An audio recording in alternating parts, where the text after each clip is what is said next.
my dead sister.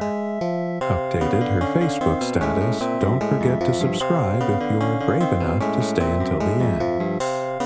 Hit that like button if your heart is already racing, and comment if you think you'd survive a night in this story. Because after hearing this, you may not sleep tonight. It happened at 11:47 p.m. on a Wednesday night. My phone buzzed on the nightstand, the blue glow lighting up my dark bedroom. I was half asleep, half dreaming, when I rolled over and saw the notification. Emily Johnson just updated her status. For a moment, my brain refused to process what my eyes were seeing. My sister Emily had died 2 years ago in a car crash on Route 8. I was at her funeral. I carried her coffin with my father. I placed the roses on her grave myself. There was no question.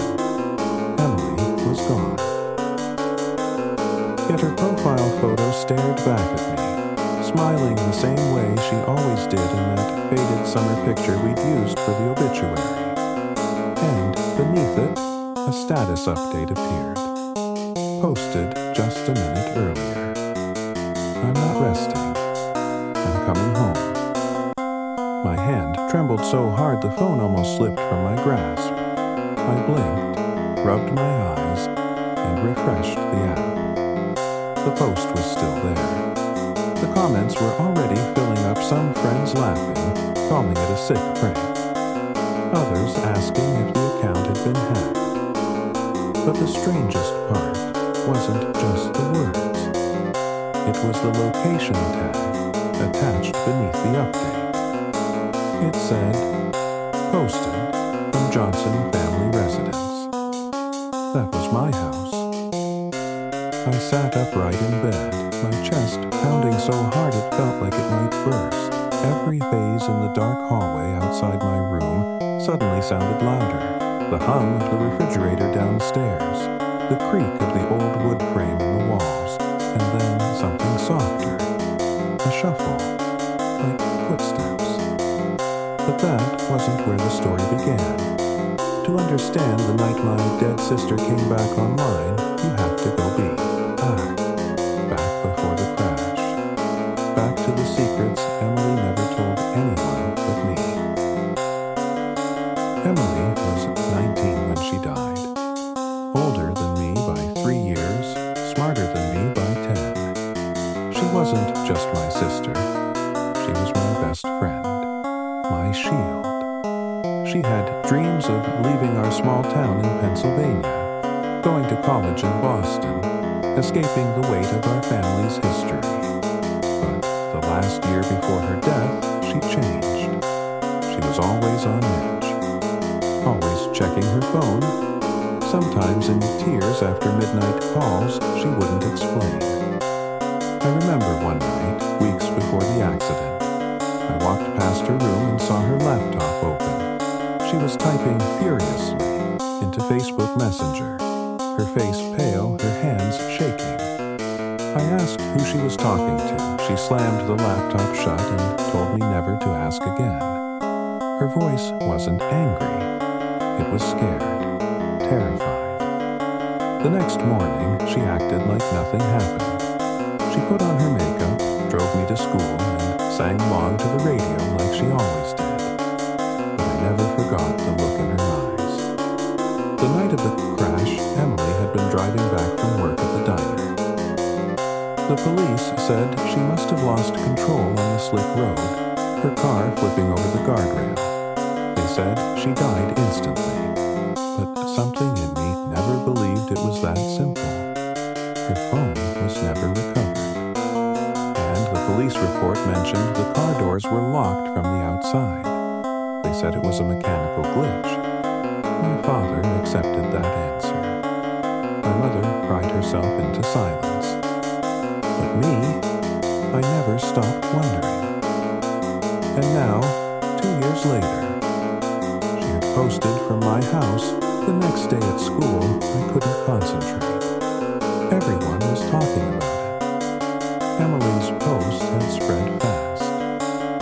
Some students whispered that it was me keeping her page alive. Others said it was just some cruel hacker. But I knew what I saw. And deep down, I knew it was more than that. That night, I stayed up late, staring at her Facebook page. The status was still there. More comments now. My mother even left one. This isn't funny. Please stop. She thought it was a joke, too. At 2:03 a.m., my phone buzzed again. Another notification. My sister had posted a new update. This time, it wasn't a status. It was a photo. A grainy, dark picture of my bedroom window, taken from the outside. And beneath it, the caption read, "Let me in." I dropped the phone. My breath caught in my throat. Every muscle in my body froze. I turned slowly toward the window. The curtain was half open. And on the other side of the glass, pressed against the pane, was a pale hand I recognized all too well. I couldn't move. My body felt nailed to the bed. The pale hand pressed against the glass looked exactly like Emily's. Thin fingers. Chipped black nail polish she had worn the night of her accident. My breath fogged the air in short, sharp bursts as my eyes locked onto the window.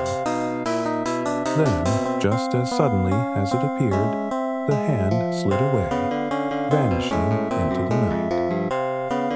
I stumbled forward and yanked the curtain shut, my heart pounding so hard I thought it might burst through my chest. For 10 minutes, maybe 20, I stood there, gripping the curtain, waiting for it to happen again. Nothing. No movement, no sound, only silence. I finally grabbed my phone again, hands shaking so badly I could barely unlock it. The photo was still there on Emily's page, staring back at me, mocking me. I wanted to delete it, but I couldn't. My fingers hovered over the screen, frozen with dread. Instead, I clicked on her profile. Something was different. The old photos, the ones of her laughing at the beach, standing by the diner with friends, smiling in family portraits, half of them were gone. In their place were new ones I had never seen. Blurry pictures of our backyard, the staircase inside our house, the front porch at night. All of them had been uploaded within the last hour. I jumped when I heard a knock on my door. My mom's voice came muffled through the wood. "Why are you still awake? It's 2 in the morning." I almost opened the door and told her everything, but something stopped me. What if she didn't believe me? What if she thought I was making it up? She was already fragile, living with the weight of losing Emily every single day. If I told her that her dead daughter was posting from inside our house, it might break her completely. So I lied. I told her I couldn't sleep, that I was just scrolling my phone. She told me to get some rest and walked away, her footsteps fading down the hall. I barely slept at all that night. Every creak of the house made me flinch. By morning, the photos were still up, now flooded with comments from people asking who was doing this. Some said it had to be a hacker. Some accused my family of trying to get attention. And some strangely said nothing at all, just left scared face emojis and broken hearts. When I got to school, everyone stared at me like I was contagious. My best friend Jason walked up to my locker, his eyes wide. "Dude, tell me you didn't post those." "Of course I didn't," I snapped, but my voice cracked. "You think I'd do this to my own sister?" He shook his head. "Then who's in those pictures? Those are your house, man. No one else could have taken them." The day passed in a blur. Teachers asked questions I didn't hear. Friends whispered behind my back. By the time the final bell rang, I felt like I was unraveling. That night, I made a decision. If Emilio or whoever was behind this was inside our house, I was going to catch them. I stayed awake again, this time with the lights off, my phone in hand, the camera app open. Every time I heard a creak, I snapped a picture toward the sound. At 1:12 a.m., my phone buzzed with a notification. Another post. My stomach dropped when I saw it. A photo of me, sitting in bed, phone in my hand, lights off, taken from the corner of my room. The caption read, "I'm already here." My hands went cold, my skin crawling like it was covered in ice. I didn't move, I didn't breathe. Slowly, with every ounce of courage I had, I turned on my flashlight and aimed it at the corner of the room. The beam landed on the closet door. It was cracked open just an inch, and inside, 2 eyes stared back at me. The light from my phone shook in my trembling hand, the beam unsteady as it fixed on the crack in the closet. The eyes inside didn't blink.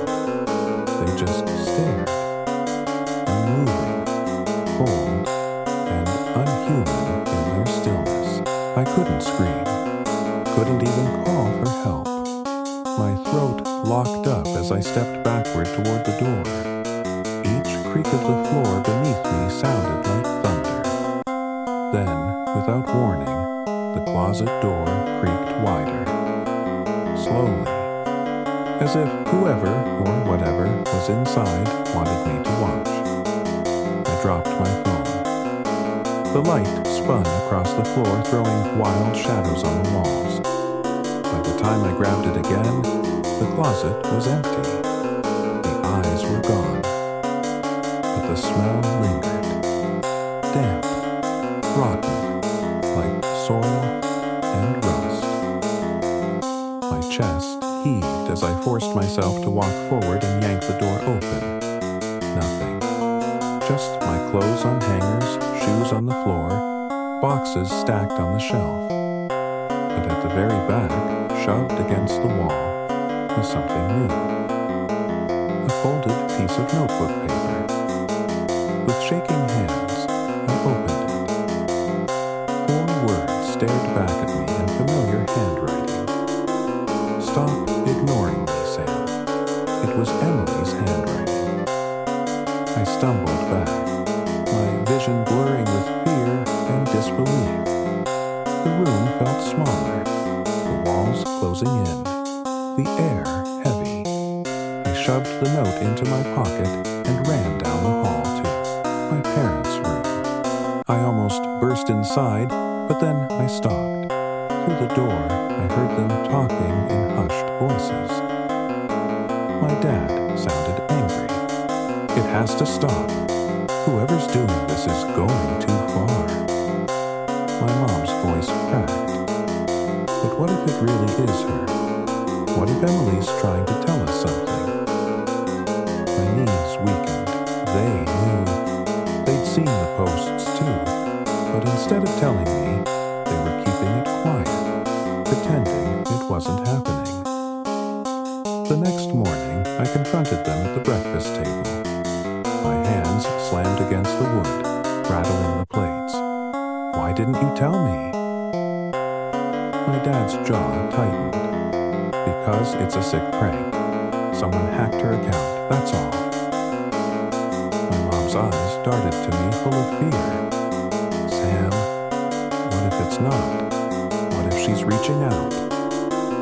I pulled the note from my pocket and dropped it on the table. Then explained this. The blood drained from their faces. My mom whispered Emily's name under her breath, her hand trembling as she reached for the paper. My dad stood up so fast his chair crashed to the floor. "Enough. It's over. Do talking about this anymore." He stormed out, slamming the door so hard the walls shook. My mom held the note like it was the last piece of Emily she had left. Tears streaked her cheeks. She whispered to me, "Don't tell him, but I think she's trying to show us something. Something about the night she died." Her words stuck in my head all day. At school, I couldn't stop thinking about them. The accident, the missing phone, the locked car doors. Maybe Emily hadn't just died. Maybe something else had happened. That night, I checked Emily's Facebook again. Another notification. This time, it wasn't a post. It was a live stream. I froze. My thumb hovered over the screen before I finally tapped it open. The stream was dark and shaky, the camera moving like someone was walking with it. For a moment, all I could see were shadows. Then the frame shifted, and my heart nearly stopped. It was my house. The phone's camera moved past the front door, through the living room, down the hall. Step by step, closer to my bedroom. Hundreds of people were already watching, commenting, spamming question marks and scared emojis. The stream paused at my door. My door. Then, slowly, it began to creak open. The screen went black. But the last sound I heard through my phone speaker was a voice I hadn't heard in 2 years. Emily's, whispering, "Let me in." The live stream cut to black, but the sound of Emily's whisper stayed with me long after my phone screen dimmed. I sat frozen in bed, my chest tight, my palms damp with sweat. The voice was hers. Not a recording, not a trick. I knew it down to the very breath between her words. By morning, the video was gone. Not private, not flag it deleted. Only screenshots from strangers proved it had ever happened. At breakfast, my dad acted like nothing had occurred. He buried himself in the paper, sipping coffee, ignoring the fact that my mom's hands shook as she buttered her toast. I slammed my phone onto the table. Emily streamed from inside our house. "Are you still going to pretend this is fake?" He didn't look up. "I told you we're not talking about this anymore." "Why?" I shouted. "What are you hiding?" That's when his fist slammed the table, rattling the dishes. His face turned red, his voice sharp. "Because you don't know what you're asking, Sam. You don't know what happened that night." My mom whispered, "Mark," but he stormed out again, slamming the door so hard it echoed through the house. I stared at my mother. What does he mean? She looked down, silent for a long time, before finally whispering. "Emily called us that night, before the crash. She said someone was following her." My skin went cold. Why didn't anyone tell me? "Because the police said there was no evidence," she wailed, her voice breaking. "They told us it was just an accident. Your father believed them, but I never did." That night, I couldn't sit still. I logged into Emily's Facebook again, scrolling through the photos she'd uploaded since coming back. One caught my eye. A blurry shot of the diner where she'd worked. The timestamp was from the night she died. I zoomed in on the background. Through the reflection of the glass window, I saw something. A figure. A man standing near her car, his face hidden by a baseball cap.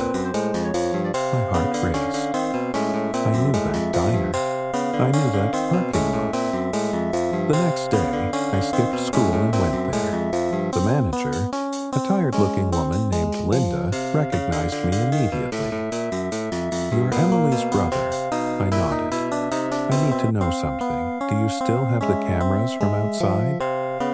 She frowned. "It's been 2 years. Please," I begged, "just check." To my shock, she disappeared into the office and returned minutes later with a dusty hard drive. We never wiped this one. Not sure what's even on it. That night, I plugged it into my laptop. Hours of footage, cars coming and going, employees leaving late. Then, around 6 p.m., the night Emily died. There she was, walking to her car, talking on her phone, glancing over her shoulder nervously. And then him, the man with the baseball cap, following. He reached her car just as she got inside. She jumped, fumbling with the lock. The camera didn't catch what he said, but I saw his arm move. Something metallic glinted. He forced the door shut, locking it from the outside. My hands shook as I leaned closer. When he turned, the light from the street lamp caught his face. It wasn't a stranger. It was my father. I fell back in my chair, bile rising in my throat. My mind raced through every moment since her death. His anger, his refusal to talk about it, his obsession with burying the truth. I wanted to scream, but then my phone buzzed. Another notification. Emily's Facebook page. A new status update. "You see it now. Don't let him bury me twice." At that exact moment, I heard the front door creak open downstairs. Heavy footsteps moved across the living room. My dad's voice, calm and steady, floated up the stairs. "Sam, we need to talk."